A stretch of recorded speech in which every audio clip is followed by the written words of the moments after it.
Yeah. Cavalier mentality, I charge through every bracket.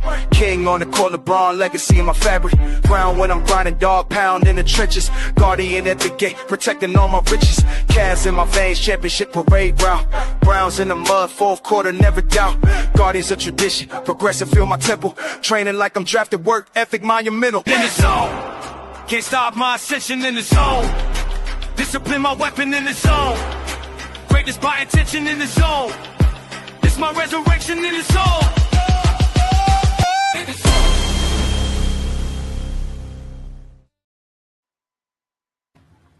Yo, happy Friday. Happy end of the work week for people. Happy for the people who got to work on the weekends like myself. Little weekend humor for that. I hate going in on the weekends. But welcome to this episode of EnDaZone Sports presented by DSMN.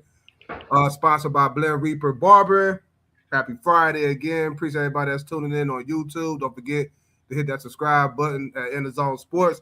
Also, for those that's tuning in on our new home, Roku TV. I don't know if I'll be pronouncing the shit right. Roku TV, Roku, whatever it's called. ROKU. Appreciate everybody that's tuning in on that as well. Man, you silly. As well. What's up, Kels? How was your week? My week been adventurous so far, but other than that, it's been adventurous. Like really been adventurous. Like really been like, man, what I've been going through, you'd be like, wow. But it's okay. Another day, I get to live. Praise God. That's all I worry about. What's been up? You cool? What you been going through? Man, I call it a allergic reaction, and I was all wept up, but I went to the emergency. I'm cool. What up, Drew? What up, Drew? How you doing? Oh, no wonder all this stuff is happening. It's Friday the 13th. Damn. You know what's crazy? I didn't pay attention to that, man. I did not pay attention to that. Me neither. Damn, today is Friday the 13th. Wow. No wonder all this unnecessary stuff is happening. I never paid attention to, it being Friday the 13th. But yeah, man, I've been cool, man. It's been a long work week. A brother was off today, so I got to go in on the weekend, long weekend. But, you got to do what you got to do to get that bread. Got to do what you got to do to survive out here. Exactly. It is what it is. But the good note to all that, at least everybody get to wind down and chill out with your boy Spidey and your boy Kells for EnDaZone Sports on the best network in the land, on the best podcast show in the land. You got that right. Yeah. With that being said, man, we got a lot we going to get into today, man. We got NBA All-Star Weekend, which is starting tonight with the celebrity game on for the whole weekend. We got some NBA talk. We got some Browns talk, some NFL talk. We got a lot. But we going to kick off the show talking about the NBA All-Star Weekend. We got the celebrity game tonight. How you feeling about All-Star Weekend? Like, the last couple. Is it the same to you? Like, how you feeling?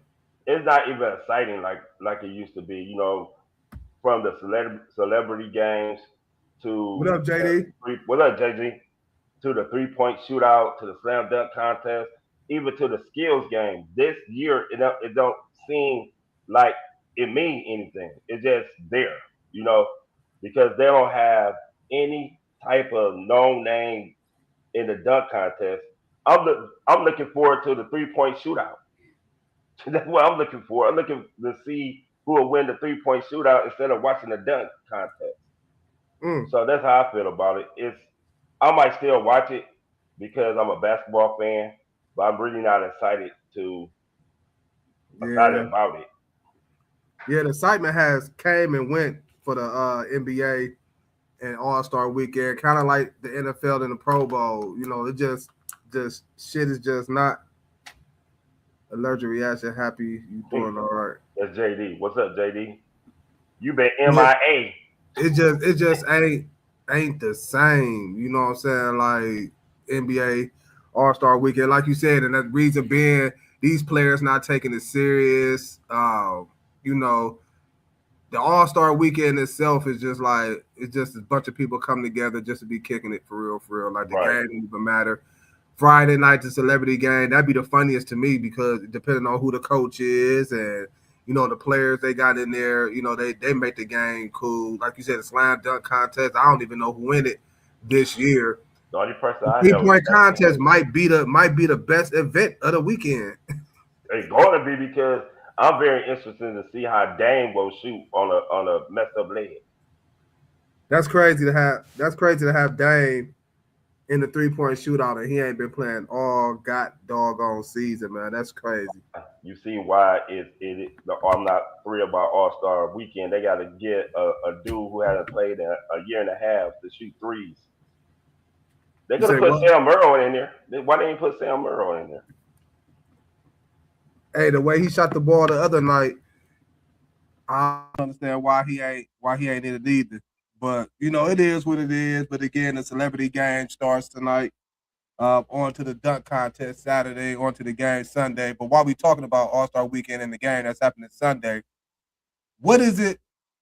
Because I heard something very interesting and something. It could be interesting if you look at it that way, or if you look at it, man, that's about the dumbest shit I didn't heard. But the guy that was on First Take one day I was watching it, and he was saying Okay. the best way to get the game. I don't know if he was talking about the All-Star game or just the game itself, period. No, actually, he was talking about tanking. Two different things. I'm sorry about that. Two different Okay, things. taking. Okay. But it led up to something about the All-Star game. But what is it that you feel the NBA can do? I know we talk about this year after year when it's time for the All-Star game, but what is it that you think the NBA can actually do to improve All-Star weekend and the All-Star game itself? Well, they've been trying for many years. They tried the World Versus. They tried the captains. One pick one side, the other pick the other side. That didn't really work out. What they could do is go back to the tradition. I think it should just be West, East, West versus West, and everybody gets some type of money incentive, a lot of money incentives in it. But But do they if really everybody, care about the money? You know what I'm no, saying? Like, that's gonna make them play hard, make the game count. You know what I'm saying? Like, is the money really gonna do that? Because in a minute, I think they're gonna be getting rid of the All-Star game, period. it's just like the Pro Like, Bowl. It's just like the yeah, Pro Bowl now. The Pro Bowl ain't worth nothing no more. They changed it's it not, to flag football, it's thinking not. that it gonna change anything. But the one thing you can do change is try to get more stars involved in the All Star game.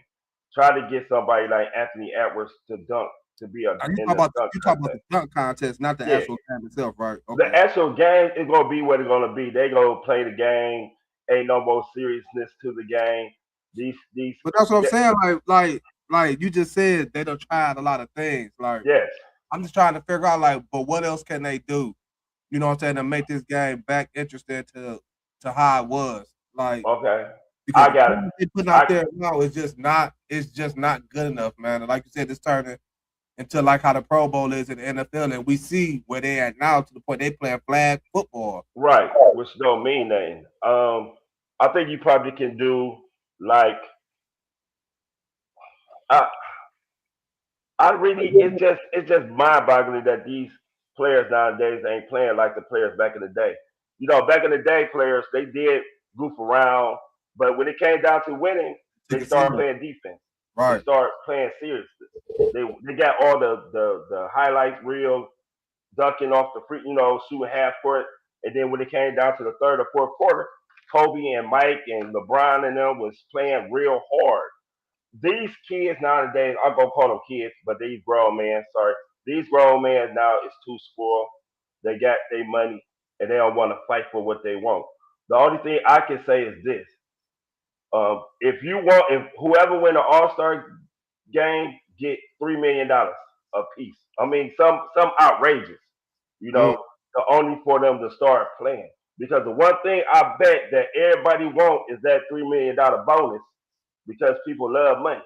So right. put the money up because y'all are $1 billion more $1 billion, franchise. Y'all can afford $3 million a person. So that's how I feel about it. Or the MVP of the league or the MVP of the All Star get an extra $5 million on top of your three for the winning team.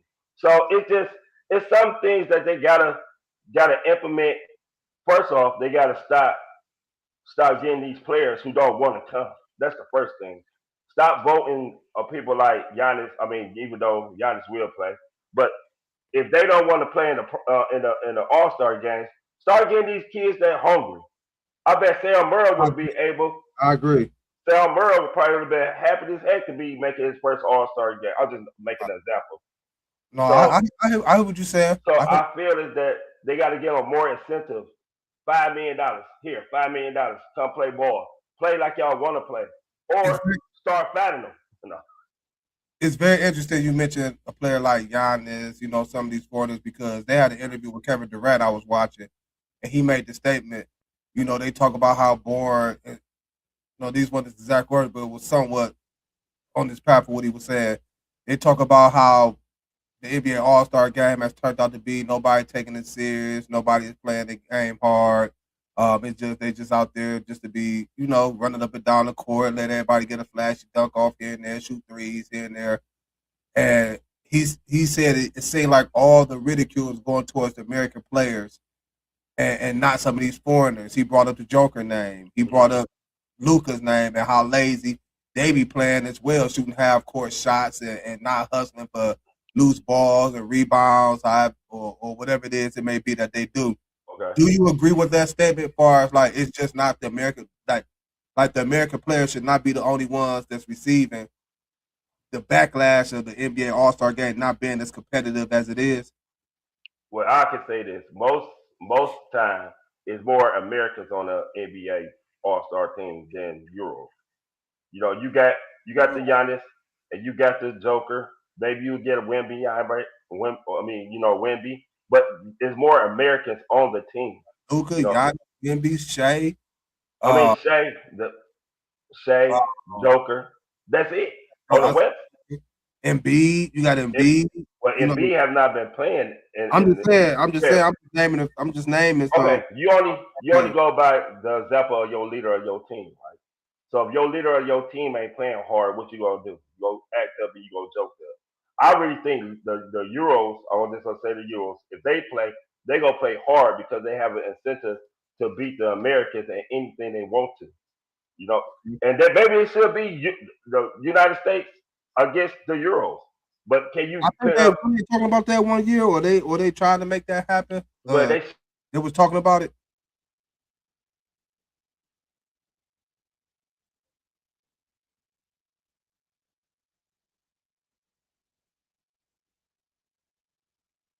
Hold on, y'all. We having technical difficulties with Kels as usual. Here comes my bad. The Laura Markkinen, Shea, they probably if you get them incentives to play hard, they gonna play hard. It's up to the athlete Edwards, the joy of athlete Edwards, the Steph Currys to come back and play hard too.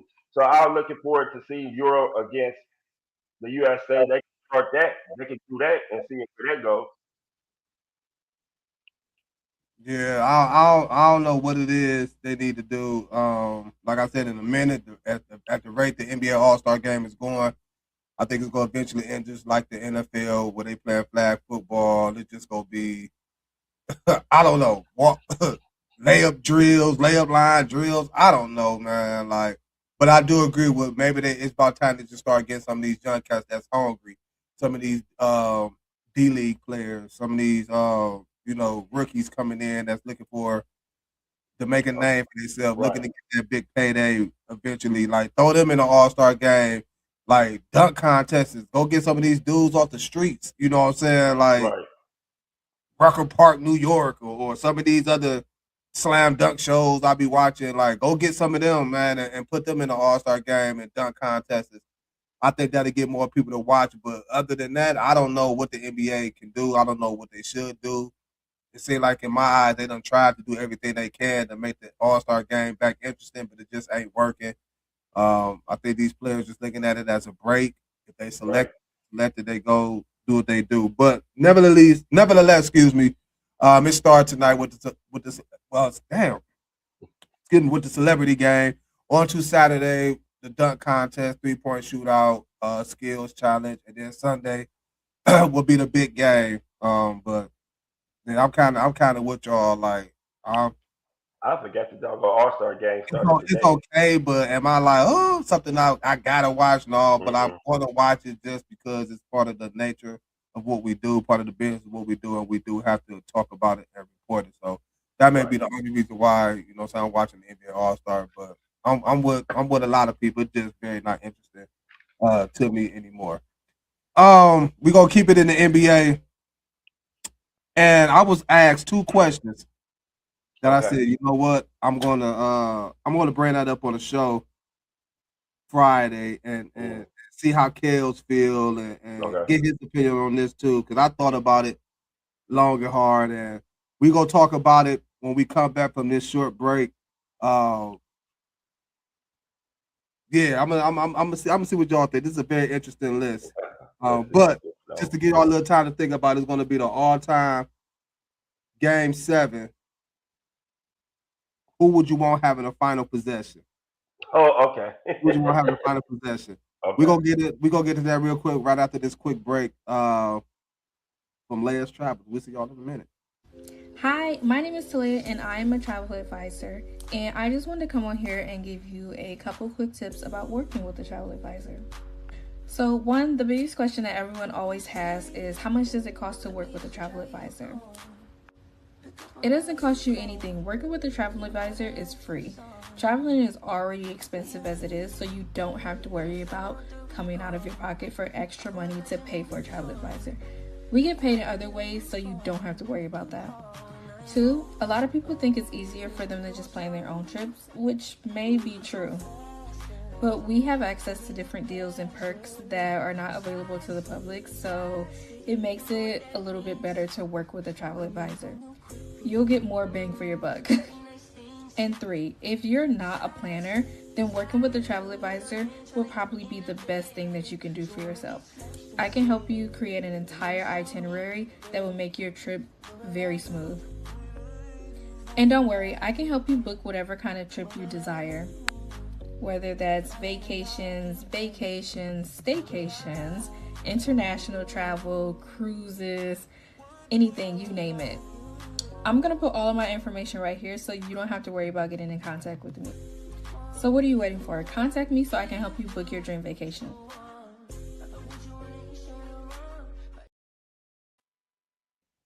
Yes, sir. Yes, sir. Y'all start booking them vacations, man. The info was up there, man. Get it together. Holler at her.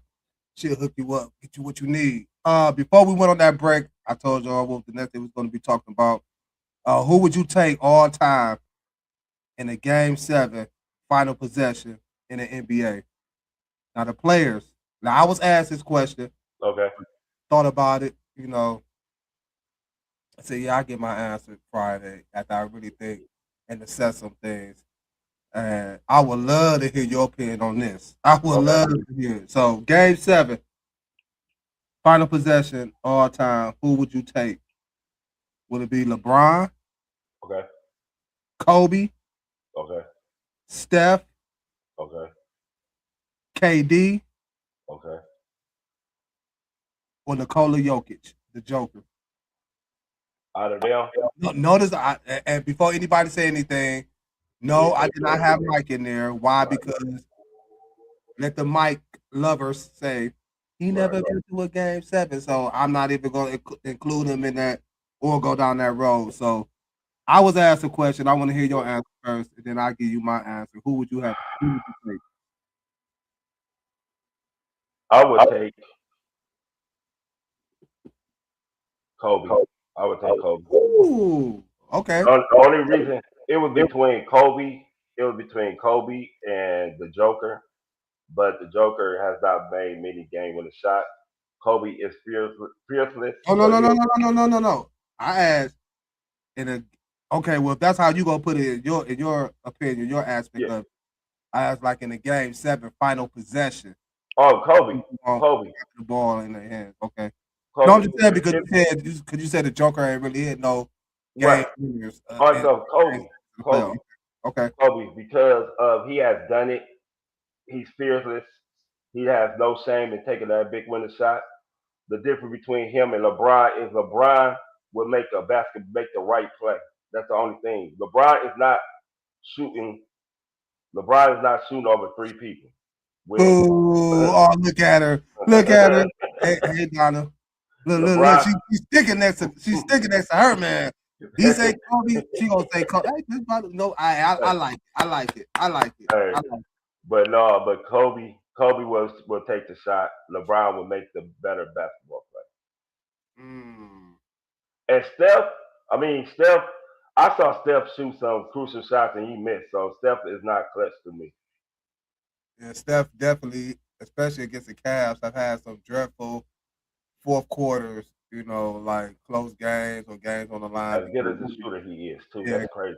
right. One of the probably the best shooter, you know, ever in the game of basketball, besides myself. But that's all. Right. I understand. Thank you. About time, Kills. About time. Um, as I thought about this, Mm-hmm. and the key thing for me in this was final possession. The key word was possession for me. On who would I take? That had the ball in their hands on the final possession. And no, I'm not just saying this because everybody know how I feel about it. Everybody know he's the GOAT. Mm-hmm. I would take LeBron. Based off one reason Okay. that you said, that you just touched on, which is LeBron is going to always make the right play, the right basketball play. You know what I'm saying? In the clutch or crucial situations. Whether that's, taking a shot himself or creating a shot for somebody else. Now, don't get it twisted. LeBron done had game-winning shots. Yeah. Orlando in the playoffs, against Chicago, Chicago. Washington twice, Right. Detroit in that playoff game where he scored 29 straight points against the Pistons. You say what? What'd you say? I say even Miami. Yeah, Miami. He had, clutch shots there too. So it ain't like LeBron can't take the shot if he don't want to, or whatever this may be. Now I get it. Kobe, assassin, Mamba mentality. They don't call it Black Mamba for nothing. The Joker, the Joker LeBron is kind of like similar to me, for real. Because they both try to make the best basketball play. Yeah. Whether it's them pass it or getting a bucket themselves. But just because the athleticism of LeBron, and just because LeBron can create a shot off the dribble for himself, he may not have the best handles in the world, but LeBron can create a shot for himself, a la as Toronto a couple of years in the playoffs. Exactly. What he did to them. So for me, yeah, I'm definitely going to take LeBron because I know at the end of the day, and people can say what they want to say, man, LeBron he ain't got that killer mentality, so he can't be the GOAT because he ain't got the killer mentality like Jordan had, or the killer mentality that Kobe got, you know what I'm saying, or whatever. So you can affect the game in more ways than one by just scoring. Even though everybody love to see, you know what I'm saying, the superstar hit the game win the shot, the superstar get the game win the dunk, or whatever it is it may be. But remember, LeBron made it hit the game winning free throws for the Cavs against the Warriors that game 7 in the NBA Finals. It was Kyrie who hit the big bucket. It was Kevin Love who played the immaculate defense that he did on Steph Curry to force the missed shot that Curry took, which was a 3. As you just alluded, you done seen Curry miss potential game winning shots or whatever. So there's no way and had Curry, Kevin Love should have kept up with Curry in that aspect. All that come from film watching. All that come from knowing your opponent. Hell, they done played so many damn games between 15 and 20, whether it was in the finals or Christmas Day games or just the two matchups, regular season matchups. So for Kevin Love in that situation, it was him being a veteran. It was him knowing the situation at that time or what Steph liked to do or where he want to go. Right. trying to draw a defender off balance so he can get the foul or whatever it is may be. So Kevin Love played tremendous disciplined defense on that possession. So it was Kyrie with the shot, Kevin Love with the defense, and LeBron hit the 2 clutch free throws. Well, LeBron had two. LeBron had 2 big plays, but people forget about the block. The block, that started everything. Yeah, because if Iggy would have made that layup, Golden State would have been up by 2. Yeah. So that block really saved the outcome. You really don't like to play catch up with the Golden State Warriors trying to match the point the way that team was, especially in Golden State. Yeah, and Golden State back in the day. So again, for me, I'm gonna definitely take LeBron for the final possession in the game 7 because either A, he's gonna make the right play and somebody get open, and the fate of the game might be put in that player's hands to knock it down. But is that okay? Let's just say it's you, right? And he passed you the ball, and you got to win the game. You gonna make it? Because some people might think because they're not that big, right? Like for instance, that Danielle Marshall, and you get ripped for the Danielle Marshall. But Danielle Marshall was a great 3-point shooter at that time, and he was wide open. He had Kyle Korver. He missed some wide open shot. So it's like then you gonna get blamed. Well, you didn't make the shot. I'll be like, well, LeBron passed the ball. Go back to LeBron. Yeah. Again, if you asking me, of course I'm gonna say, I'm gonna hit that boy. I'm gonna hit that shot. It's easy to say it with 25,000 people on your back. I don't care. I'm listen. I'm gonna knock that boy down. I think I'm gonna knock that boy down. No, you ain't. You ain't about to do it. You gonna choke. Shit, I'm knocking that down and you gonna choke and leaving my hand up in the air afterwards. I don't know. And then do the little shimmy that Steph do. Okay. No, I don't know. You may not have, but all I know is me. I'm definitely knocking that down. But yeah, give me LeBron all day. Give me LeBron all day. And people can say I'm being biased about whatever it is I'm being biased about. But if I got a player on my team who's going to make the right play, whether it's him taking a shot or him creating something for somebody else to take the shot, because at the end of the day, he may have hit that shot, but I created that shot for him. I got him over. Right. Yeah, give me LeBron. Give me LeBron. Okay. Yeah. That's a good reason. Yeah. Many people don't look at it that way. They just look at you shot the shot. But you can dictate the outcome by any means necessary. By any means necessary, any part of the game. So yeah, definitely LeBron. Let's talk about our Cavs, man. We in the first half of the season with a dub against Washington, a great game at home, a big game for the Cavs, a big win to keep us afloat in the Eastern Conference. We still were 1 game out claiming that second. Right. And I'm gonna say something that you said earlier this year, going back to last year, about another one of our Cleveland teams, which was the Guardians. Okay. When ironically, it was Detroit that had this big lead in the division. And you called it. I give you respect. You called it. You said, man, the Guardians is going to walk them down and they're going to win that division. They're going to take that division. You called it, and it happened. I'm going to take a page out of your book. I'm going to say the same thing about the Cavs. All right. I'm going to say the same thing. Because the Detroit keep playing around. They still playing good basketball, but they not playing how they was to start the season off. Now you got players suspended, for fighting. For that brawl that they done had. Right. So hopefully with that happening, Detroit lose some games and the Cavs keep winning and we catch them and win that division. That's going to be my prediction for the Cavaliers in the second half. I think they're going to come back, catch Detroit, just like our Guardians did in baseball. Our basketball team is going to come back against the Detroit team and claim the division. Now, with that being said, again, we ended the first half of the season with a win against Washington. We are 3-0. Since acquiring James Harden.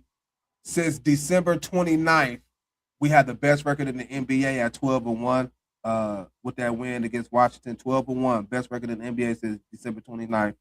And we now have won 11 out of our last 12 games. Right. We still waiting on Evan Mobley to come back. We still waiting on Matt Strus to come back. Right. Give me your assessment on the Cavaliers' first half of the season and what you expect to see from them going into the second half? Well, the first half of the season was they came out injured. Struce wasn't there. Darius Garner missed the first 11 games maybe, Yeah. and then Sam Merrill kept getting injured. So they play dictate on who was out there. I don't mean to cut you off. Mm-hmm. But let's get some props to Sam Merrill, man, for that game he had the other night. I mean, he was 9 for 9 at one point in the first half. Ended the game 9 for 10 for 3-point land with 32 points. Sam Merrill, big game. Yes, big game. I ain't mean to cut you off. I just want to get it's cool. But like I told everybody, the season don't start until after Christmas. And now this is the season. Mm-hmm. And you can see how the Cavaliers playing, even without Darius Garland playing as much. Donovan kept the team afloat. He kept them playing. He was missing a lot of players. Mobley missed a lot of games during the first half, like we said that Garland missed. But Jalen Tyson was the key to also. Jalen Tyson played a real key to the development of this team, inching closer to it. Now, they went out and made that trade. What that trade did was give the Cavaliers some more light. Now, they see the light. You can tell. Jared Allen. You told they see the light. They see the light. They see the promise, man. They go ahead and go do it. They got a very good incentive because they can win one without LeBron. That's a big incentive to the city or to Donovan Mitchell. Gotta be big. So I feel as though with Struce come in, he gonna have to integrate his play style with James Harden, and props up to Struce too by giving his number up to James Harden. Yeah. I know he probably got paid a lot. Yeah, about to say, I wonder what he what Harden had to give up to get that number. Right. But what the arrangements was, but yeah, that's big up to Matt Struce. But once everybody gets situated and know they roles, this team gonna be dangerous because we can go deep. Kenny Atkinson can do a lot of rotation pieces. He can send in a Matt Struce to play defense and send him out, or Keon Ellis to play defense and send him out. He could go all 3-point shooter team with Mitchell and Donovan, with Mitchell, Donovan, Sarah Merrill, and Matt Struce out there. Or it's a lot of mismatch that he can do during the game, that he can make an adjustment to do something to ignite the team. James Harden has come in here and ignited them boys. I'm seeing a little bit more aggressiveness out of Jared Allen. I don't know where this comes from. Maybe he was happy that Garland left. It's a James Harden.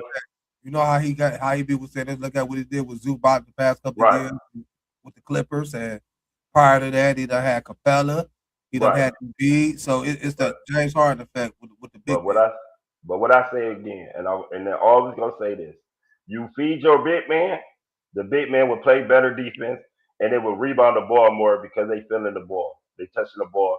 And I guess Jared Allen wasn't touching the ball as much, but now he is. I ain't never. But big ups to Kels, y'all, for throwing his own stuff a prop. Giving his own stuff. Yeah, sometimes I gotta put my props out there. Yeah. First half of the season for the Cavs was a flip flop. First half of the season, they showed some things, and then they be like, "Oh, how many times we just try to be like, come on, damn man, y'all gotta get this together. Like, ain't no way teams should be hanging with us like this, or we should be losing to this team, or whatever it is may be." Evan Mobley, what's going on with you? Coming off the year you had last year, winning Defensive Player of the Year award. No, I was expecting for you to come into this season, averaging 23 and 10, 25 and 12, something like that. And he have not done that. Why? I don't know. But we know he's hurt right now, and he'll be back soon. So hopefully, when he come back, things could change. But the first half been a flip flop half. I like how we ended it. I like the fact that we do have the best record in the NBA since December 29th. So that is showing growth. That is showing we are getting better in some areas. Defensively, that's why I really want to see improvement there going into the second half of the season. Because the first half of the season, we were just getting dogged. You know what I'm saying? Of the basketball. So I want to see that get better, and that's going to start with Evan Mobley, our reigning Defensive Player of the Year, probably our best defender on the team. Yes. So it's going to start with him. He's going to be the anchor of that. So I'm looking forward to seeing that turnaround in the second half of the season. Like I said, 12-1 since December 29th, 11 out of our last 12 to end the first half of the season. You know, everybody rest their minds, get their bodies healthy, get their bodies right, come back in the second half, and just pick up where we left off after the first half of the season. Offensively, I think now that this break is happening, we're going to have time to where our players can actually get a practice in with each other. They're doing this without no practice, especially with the acquisition of James Harden, Dennis Schroeder, Keon Ellis. You know, no practice amongst these guys. So with this break, hopefully they'll get a couple of practices in before we get it back started. Because once they gel and get that chemistry, oh my goodness, you know, it's going to be problems. And I like the fact that what I'm hearing from James Harden right now, like, you know, I'm telling these guys to keep doing what they've been doing before I got here. I'll fit in, and I believe that. You know, as he say, he's the system. You know what I'm saying? So yeah, we'll see. So I'm waiting. I'm looking forward to the second half of the season for the Cavs, and a lot of big things. Yeah, because you know how Keon Ellison and Schroeder came in is a great thing coming off that bench. And what did I say before? Our bench was our weakest link. Right. Last year we won 64 games because our bench played well. When when you are a team who can go out, because what do the Cavaliers normally do in the first and second quarter? They go out to big leads, right? Yeah. They then that third quarter they start messing up for some reason, but you bring in that bitch. But you bring in that bitch like Ty Jerome and them, that's what they up the lead back or they come back and tie. So the bench is key to resting Mitchell and Harden and Mobley and Allen so they can get that fresh. So during the end of the third, going into the fourth quarter, they are fresh, and you don't really have to take them out unless they really need a breather. So I would like to see that more. Our bench score more with Merrill coming off and Jalen Tyson coming off. I was gonna ask you. That was gonna be my next question for you. When Struz come back, Mobley come back. Where do you see Jalen Tyson fitting in? Because he been playing like I'm not trying to relinquish this starting spot. You know, do you still see him now, especially with them trading DeAndre Hunter and how much you talk about what the Cavs need on their bench or coming off their bench?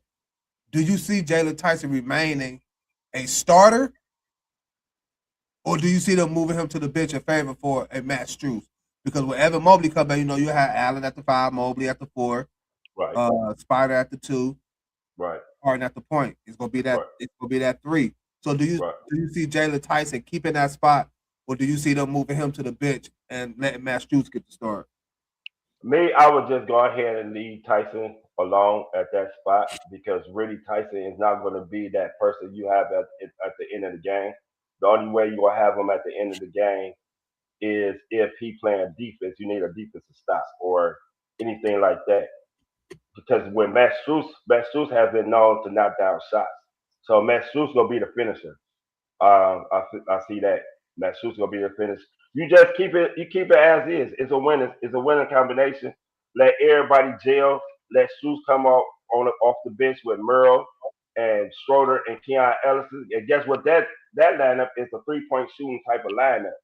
So now they got to worry about Sarah Merle right after this. Now you gonna see a different how they defend him now because they know if he get hot, he can easily hit 9 threes. So he gonna be shown defensively wise better now. Strus gonna be that ball dog, that dog going for them 50-50 balls. Then you got Keon Ellis, then you got Schroeder who gonna be locking down the point guard. So the Cavs gonna have a nice bench. So you just continue on what you're doing. Keep the young man in the starting lineup. Let him get like 20, 25 minutes. You stagger him and Strus. You stagger him and Strus minutes. And whoever hot going down the line, that's who you play. If Tyson going on, no, I say yeah. Tyson, I'm a firm believer. Yeah, I said if Tyson doing his thing, you leave Tyson in. Yeah, I'm a firm believer of if it ain't broke, then don't fix it. Right. You know, if Jalen Tyson continue to keep playing basketball the way he's playing basketball. I get it.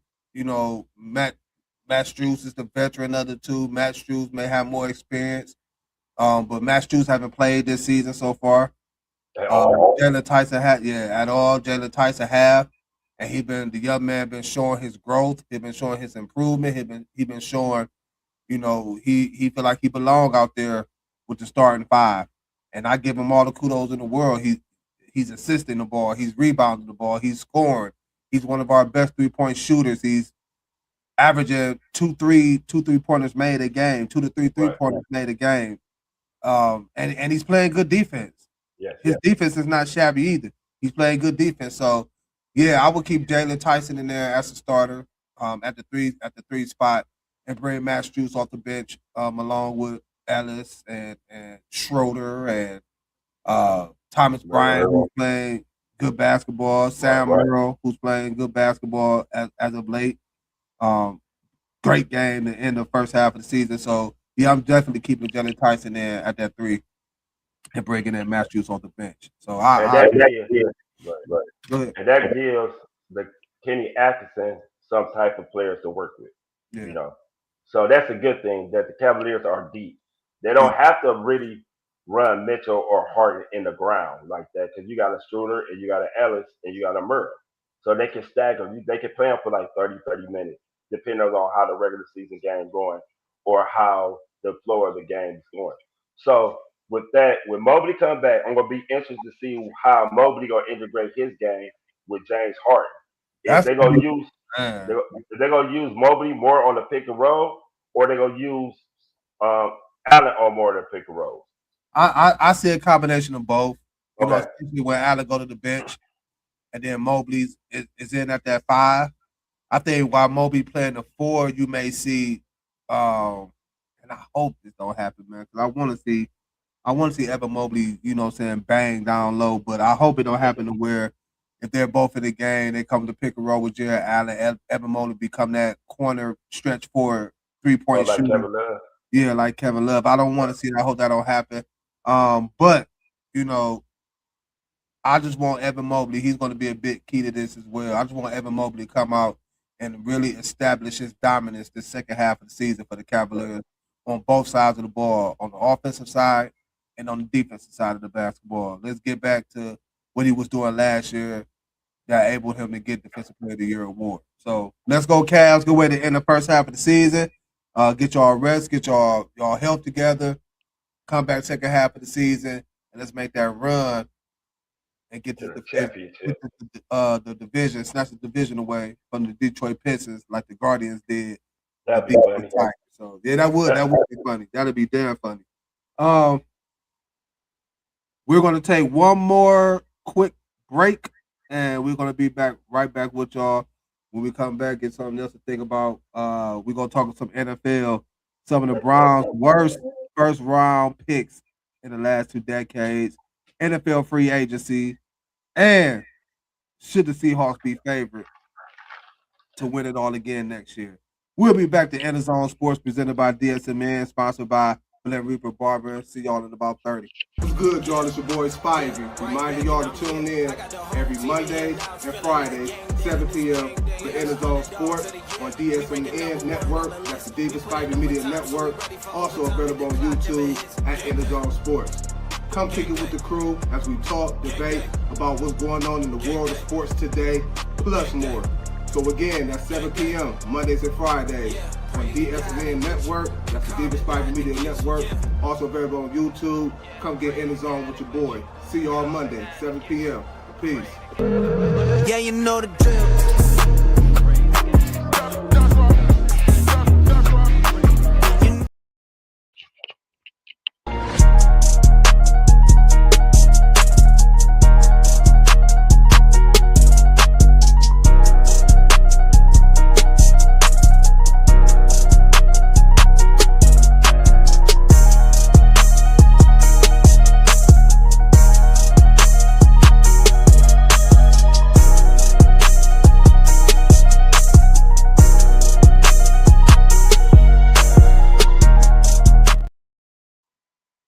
Yes, sir. Yes, sir. Welcome back to EnDaZone Sports, hosted by your boy Spivey, the man with the plan with the cleanest ways in all the land, alongside with Kels, the truth.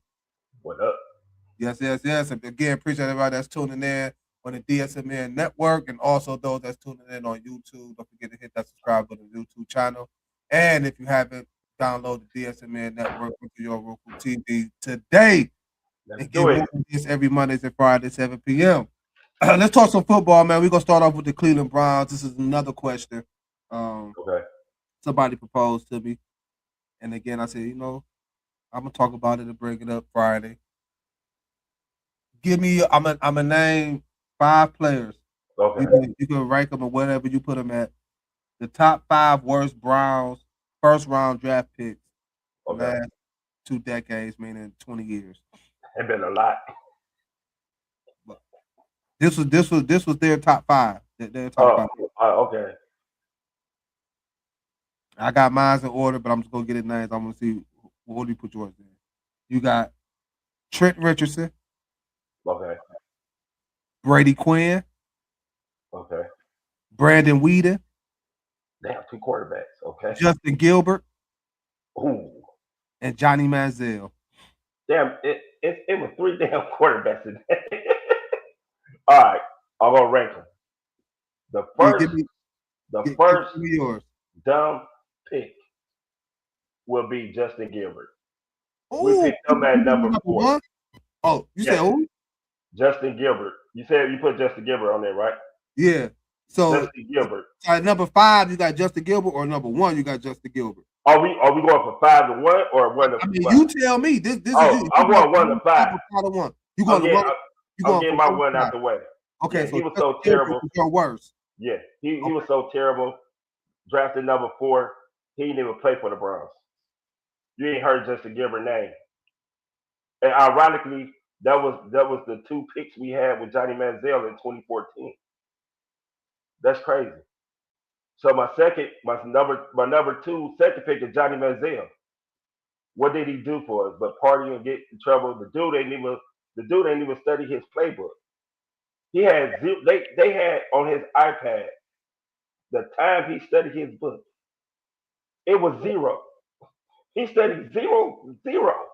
How the heck you study and you see what happened on the field? Third has to be you said between Brandon Weeden and Brady Quinn. Brandon Weeden, Brady Quinn, and Trent Richardson got to be. No, I like the Trent. I'm gonna have to go with Brady Quinn, number 3, because he coming out of Notre Dame. He was the best quarterback, and then it seemed like when he got to the Browns, he was a damn linebacker. Dude had the biggest guns as a quarterback, and he had done nothing for the Browns. Number 4 going to be Trent Richardson. We thought Jim Brown stated that we shouldn't have drafted him because he didn't have no vision. And he had that one good rookie year, and after that he did nothing, and we traded him. But we got a number 1 draft pick from him. That was ironic for the coach. Also, the last one but not least is Brandon Weeden. At least Weeden did something with Josh Gordon and Braylon Edwards. At least he did something. But that's my top 5. That's interesting because we kind of had something similar going on with your top 3 and my top 3. But I'm gonna start at number 5. Okay. I think the least worst. I agree with you. Well, now that I look at it, but yeah, I agree with you about Brandon Weeden. But at number 5 for me. I'm gonna take Trent Richardson. Okay. I just feel like again, then when we got him, even Tim Couch when we first came back, I just felt like even Brandon Weeden, Brandon Quinn, hell, all of them. I just feel like by us being so sucky, especially on that offensive line, you know what I'm saying? Like by him being a running back, he was getting fucked up. Yeah. It was like it wasn't more or less him to me. It was more or less like, damn, we ain't got shit to block. Running game. Right. So I got him at number 5. At number 4, I got Brady Quinn at number 4. I mean, he had some decent games. He didn't live up to, the hype that was behind him. You know what I'm saying, coming out of Notre Dame. I As like the Brady Quinn too. yeah, but he won a bad quarterback. You know what I'm saying? But again, Couldn't throw the deep ball though. that hurt him. And then in his situation, we have fucked up ass coaches that really couldn't coach him. It's just like a lot of Browns players, man. Like it's just The we got coaches to have were some great. players, but it's like the coaches just want to get the job done. That's At the number really 3, I got Brandon Whedon. At number 3. Like you said, at least with him, he utilized his best offensive weapon that he had, which was Josh Gordon, and got him the ball. That was like our Randy Moss. You know what I'm saying? Josh Gordon. Too bad he couldn't then stay off the weed. Stephen A would say, "Stay off the weed, man." But Brandon Whedon, had games where he was showing a little promise. You know what I'm saying? And coming out of what, Oklahoma or was it Oklahoma State? Big arm quarterback, which I have always felt you needed in the AFC North, was a big quarterback, a strong arm, and Whedon had a strong arm. Number 2 is where I think number 1 and number 2 is where we flip flop at. Okay. I got Justin Gilbert at number 2. You know what I'm saying? Okay. Well, since you asked that, I got him at number 2 and Johnny Manziel at number 1, just off the reasons you said about Johnny Manziel. Nigga, you wasn't doing shit. You know what I'm saying? You just came over here and basically showed like I don't care about football. I already got money. You know what I'm saying, for whatever. His upbringing with the parents and whatever it is, whatever. But he just had a little attitude, stay geek, stay drunk. Like, man, you weren't giving us nothing. And all this, he was hyped coming out of Texas A&M too. You know what I'm saying? Like, damn, Johnny Manziel, short like Jeff Garcia, fast quarterback. He was making the plays at college. He gonna come do that for Cleveland then. Man, you ain't came here and did shit. Nothing. At least Justin Gilbert, you know what I'm saying, like, gave it a try, gave it a something. Like, Johnny Manziel didn't appreciate, you know what I'm saying, the situation he was in, that a lot of young quarterbacks, young kids, young football players would have loved to be in his situation to have that type of opportunity, and he didn't take advantage of it. He made it a mockery and took it as a joke. So, to answer your question, that's why I have Justin Gilbert number 2 and Johnny Manziel number 1.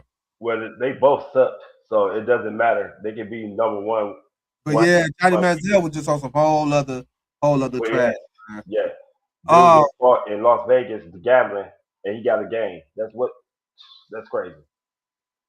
Speaking of NFL free agency, we're going to talk about NFL free agencies for a little bit now because, NFL season is never over with.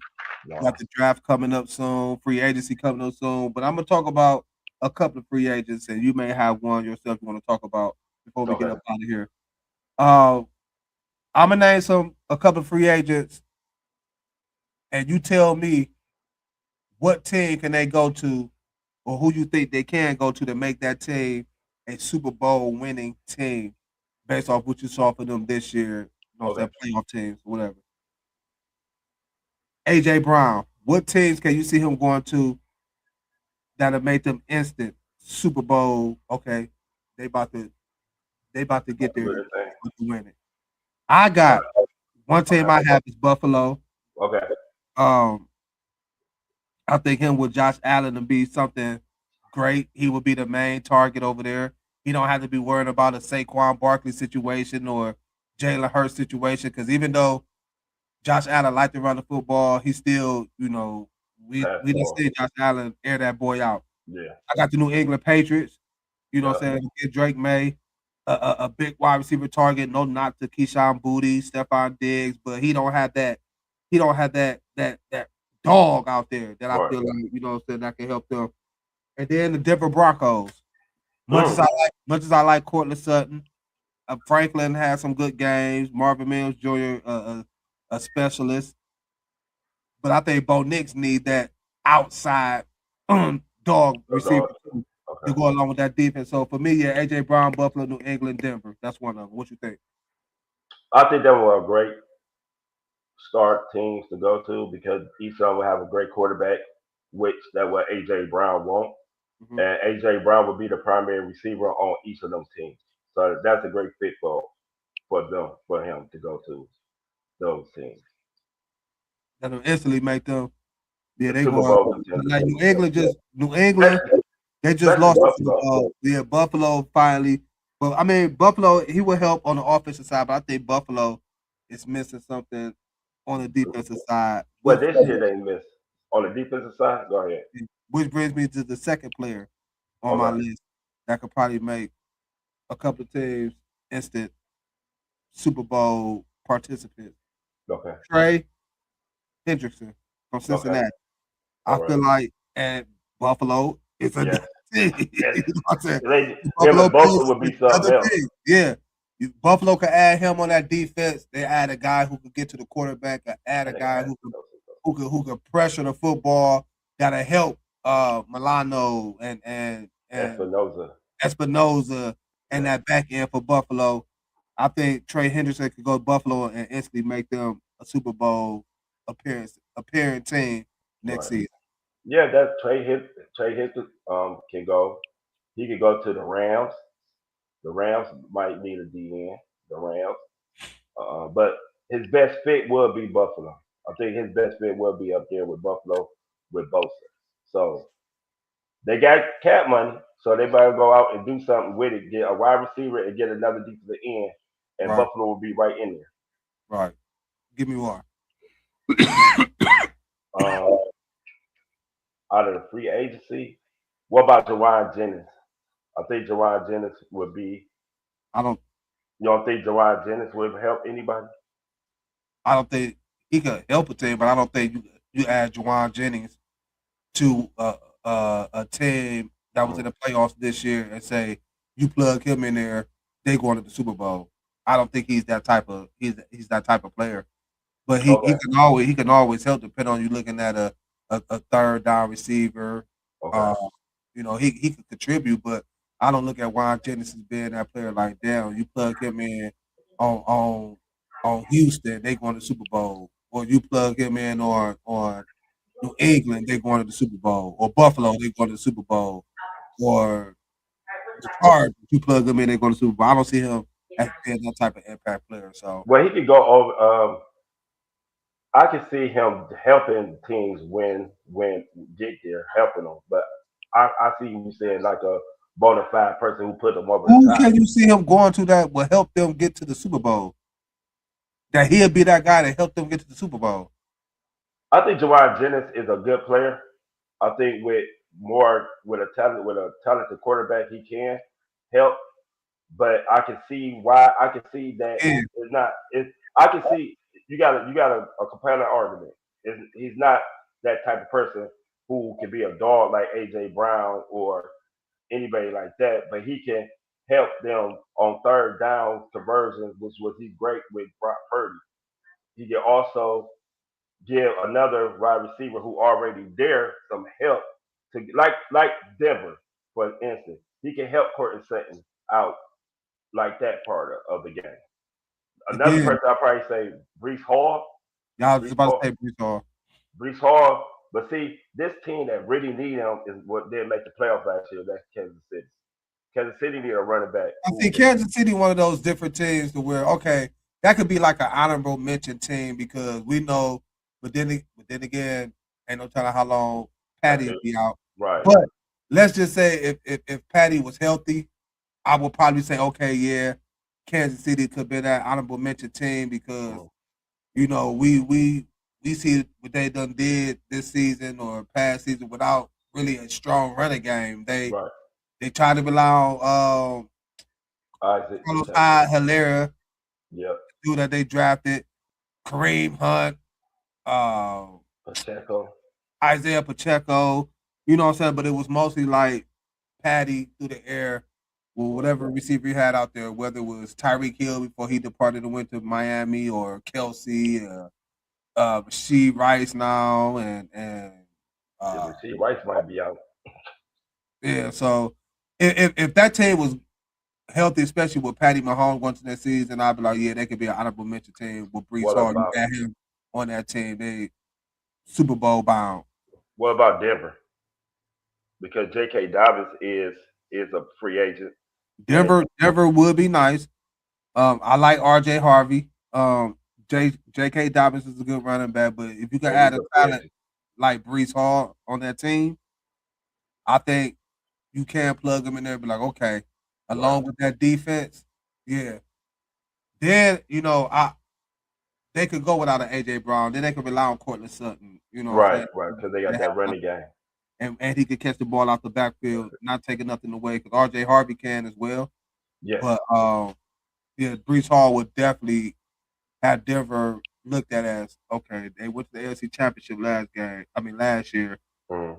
And, they didn't have Bo Nix, and they, barely lost the game to the Patriots. And you added Brees Hall to that team to where now you really got to respect that run game, which will open it up for Bo Nix, to make plays with his legs, the play action game. But yeah, now we talking. Since we on Brees Hall, what about Houston? Are you sold on Willie Marks? That's a good one. I like Houston. And for me, I would say, yeah, consider how their defense is, and they got to stud that wide receiver. I think C.J. Stroud is not a bad quarterback. I think, we saw his rookie year, his potential. He had an offseason last year. He somewhat built back up on it this year. I just think with Houston, their problem is, and I said this about them all season. They got to fix that offensive line. If that offensive line was better, I would definitely say, yeah, you add Brees Hall to that, because we don't know what's going to happen with Joe Mixon. And like you said, Willie Marks, are you really confident in him to be that dude? So if they were to fix their offensive line, I would definitely look at Houston like, damn, yeah, that is the team. Now they done added Brees Hall with that defense, C.J. Stroud and Nico Collins and Dalton Schultz. Yeah, that definitely could be a team to make it to the Super Bowl.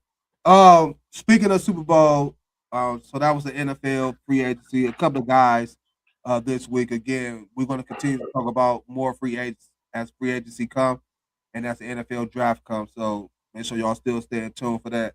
But before we get up out of here real quick, Seattle Seahawks just won the Super Bowl. Do you think they should be favored to go back and win it again and repeat next year? I have to see who coming back because Kenneth Walker is a free agent. So is they gonna pay him or they gonna just let him walk? But they have a pretty good chance to go because of that defense. But I'll take it. I would say no. Right now, I'm gonna say yeah. Okay. Yeah, they should be the favorite to go back and repeat again. That defense, the way it is, I do think they're gonna bring back Kenneth Walker now. The thing with that is they bring him back. I don't know how to him and Zach Charbonnet. So we're gonna see how that go. But I do think they bring him back, especially the performance he put up in the Super Bowl. That'd be real dumb.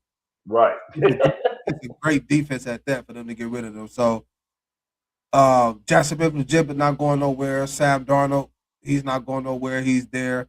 I think you're gonna see more of Rashid Shaheed get more ball. Free agent too, though. Offense. I think they bring him back.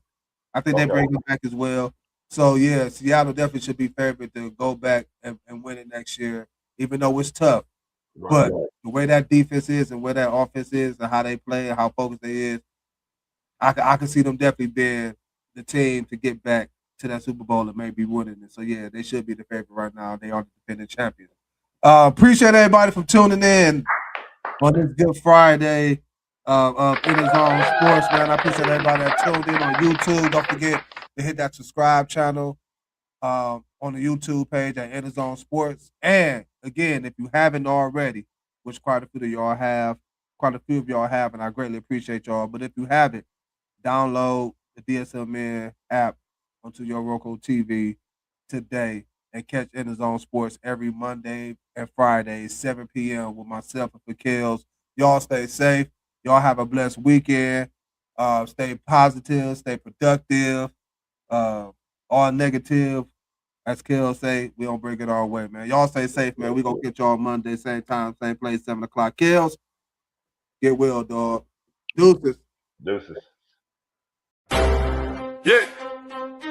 Cavalier mentality, I charge through every bracket. King on the court, LeBron legacy in my fabric. Ground when I'm grinding, dog pound in the trenches. Guardian at the gate, protecting all my riches. Cavs in my veins, championship parade route. Browns in the mud, fourth quarter, never doubt. Guardians of tradition, progressive, feel my temple. Training like I'm drafted, work ethic monumental. In the zone, can't stop my ascension in the zone. Discipline my weapon in the zone. Greatness by intention in the zone. It's my resurrection in the soul.